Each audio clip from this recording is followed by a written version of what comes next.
Monday Night Raw took place last night in Buffalo, New York. The show started off with a recap of the Elimination Chamber. And this was interesting how it was done because the video was basically just a traditional recap of a PLE up until we got to the end where the big angle happened. And what happened was the video basically stopped. All the music stopped. It went to a dark screen. We got all these quotes on the screen. They played really somber music, like a real shocking event happened. And that's exactly what did happen on Saturday night. Now, being in Buffalo, they weren't too far away from where they were for the Elimination Chamber, which was in Toronto. So we start off really hot. CM Punk makes his entrance.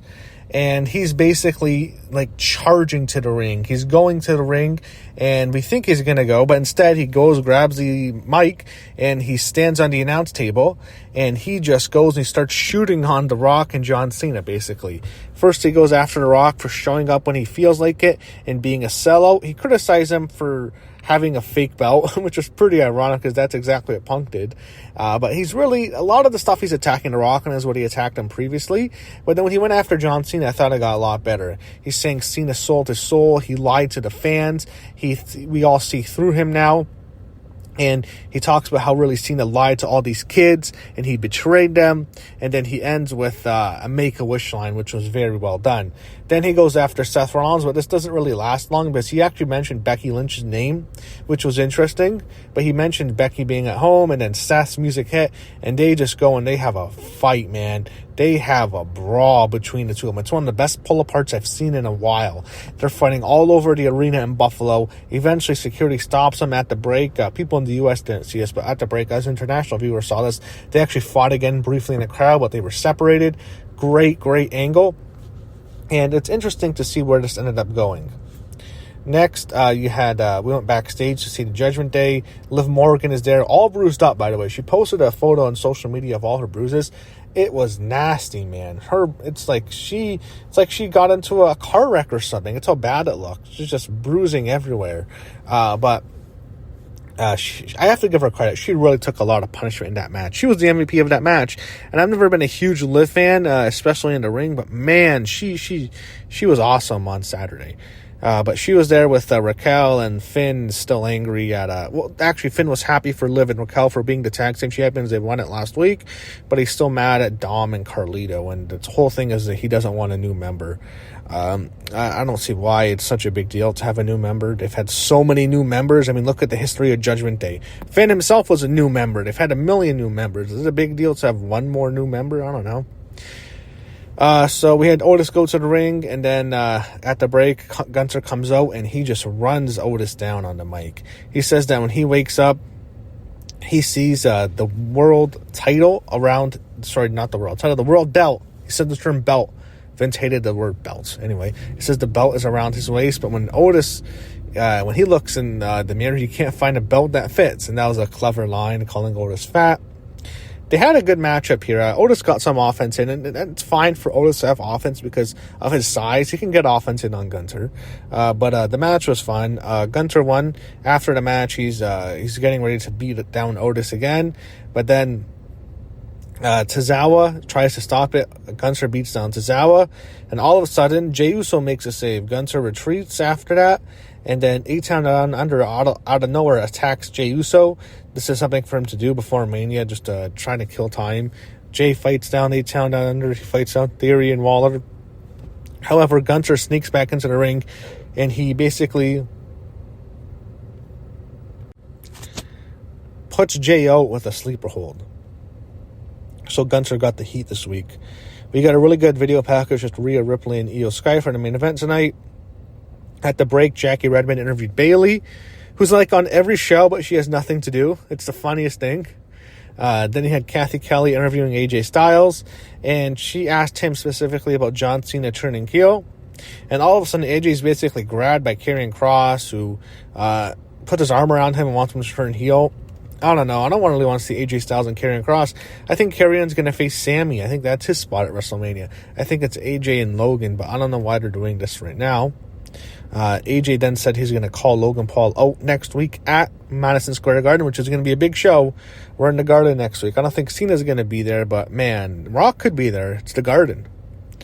Then we had Lyra Valkyria defending her women's Intercontinental title against Ivy Nile. See, I thought Ivy might win this match because they were really pushing her hard last week. It seemed like maybe they're going to have her win. They want to have the Alpha Academy win belts before, not the Alpha Academy, whatever their new name is, Chad Gable's group, before Gable returns. But she lost, and they had an okay match. Crowd wasn't into this. Ivy Nile doesn't get much reaction. Lyra Valkyria, she's okay. She needs I think she's more of an opponent with a bigger name to elevate her. Someone from her home country. I think that'd be a good match for WrestleMania. They've had a match in NXT. Her fellow Irish woman, I think if they had a match at WrestleMania, it would really elevate Lyra. I don't know if she's coming. But Lyra won, and she won in a decent match with the Winged Angel. It was okay. Whatever it's called, the Wing. I don't even know what her finisher's called.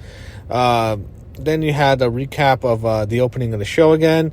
They showed, I think it was Jackie Redmond trying to interview Seth Rollins, and he's CM Punk, and they fight again. They have to be pulled apart. You had Kathy Kelly backstage interviewing Dakota Kai about Io Sky's matchup. Dakota's very supportive of her friend. I wonder when Kyrie's coming back, because whenever Kyrie comes back, I think her and Dakota's spot is going to be competing in probably a multi-person tag team title match at WrestleMania, probably against Liv and Raquel, and then maybe you'll have Nikki Cross and Alexa Bliss. They team up again. I assume we're getting that. I think that's probably their spot. But Io, we'll talk about her later. She had some. She has a big spot at WrestleMania. Let's just say that she's gonna have her own spot. You had Ludwig Kaiser out next. Then they went backstage. Adam Pearce tells Seth Rollins he will face Punk next week in a cage match, and he has to be locked away in a trailer, like a production trailer for the rest of the show, so he doesn't fight Punk again. They recap Ludwig Kaiser's feud with Penta. Then he had Rey Fenix, he didn't come out tonight, but he's basically released. He's done in AEW. I have to mention this now. Rey Fenix, he's coming soon. We don't know when. I think he'll probably be there before WrestleMania. They can hold it off till the night after Mania surprise. They can do that. That's fine. But I expect to see Rey Fenix sooner than later.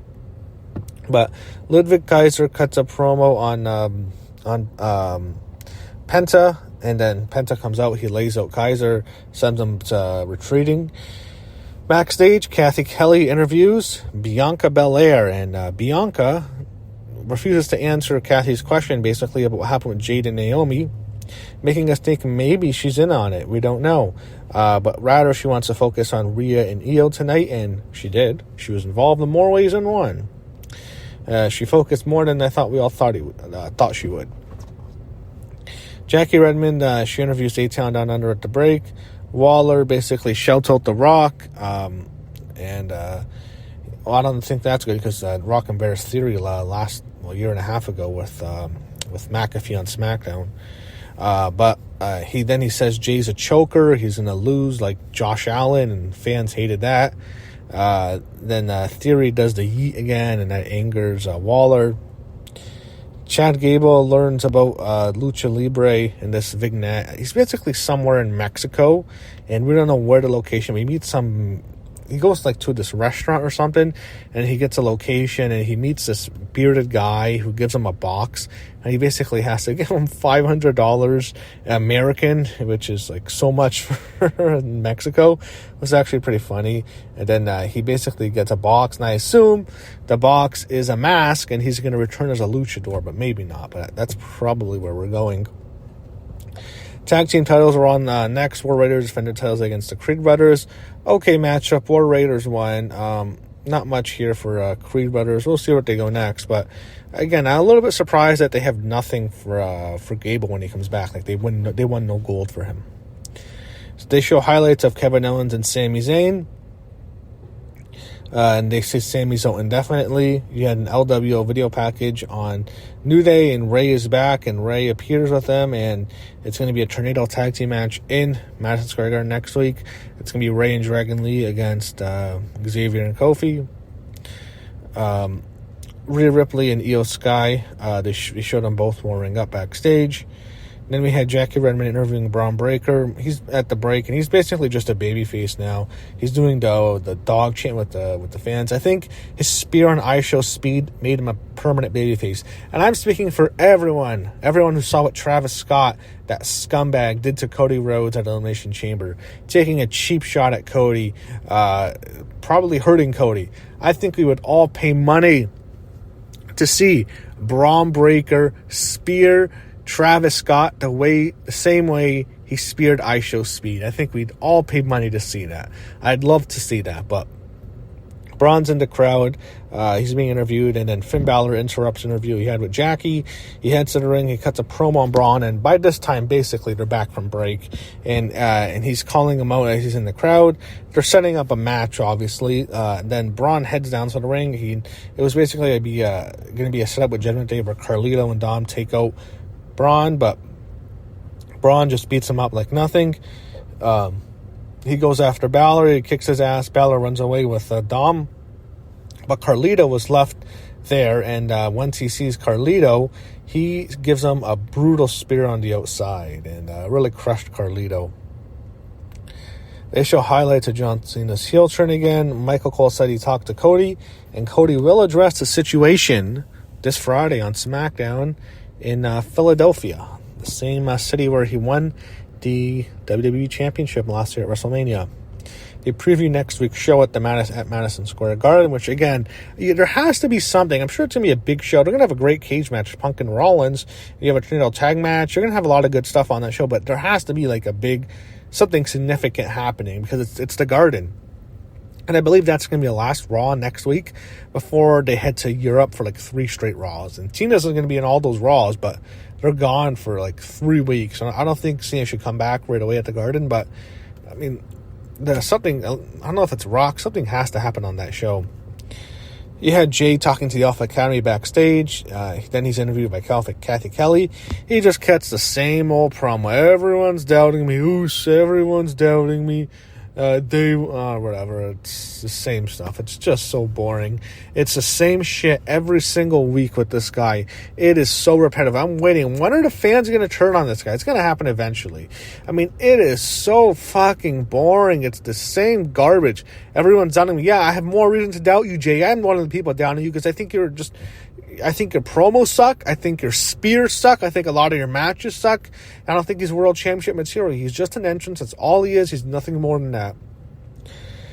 We had Bianca Belair out for the main event wearing her wrestling gear. I'm not complaining. I really liked her white outfit. And she basically just dances around the ring for like 2 minutes straight at the break, which was funny. Even had McAfee dancing with her, and then she dances with a lot of the fans at the ringside. And she must have been exhausted. But I mean, someone like her, and she's in such great conditions, probably no sweat to her. But it was actually hilarious. She just dances. And then eventually we get the main event. Io's out first. Not much of a pop, I have to say. Rhea comes out. Fans were definitely behind Rhea. They weren't booing Io. No one hated Io, but it was definitely a Rhea Ripley crowd tonight. Rhea, they announced that she never beat Io Sky in a singles match. I thought she's had to pin Io Sky a few times, but I don't think she's ever pinned her in a one-on-one singles match. I guess when they were in NXT, Io always got the best of her. I don't recall all their matches. I remember Io beat her and Charlotte in a triple threat match once to win the NXT Women's title. But I think Charlotte was the champ going in. Anyway, this match was great. I really enjoyed it. Very good matchup. You had a lot of chain wrestling to start, a lot of counters, some moves to the outside. You had a snap suplex by Rhea on the outside to Io. Io, I thought, looked really good here. I thought she was better of the two. Fans were definitely behind Rhea, as I said earlier.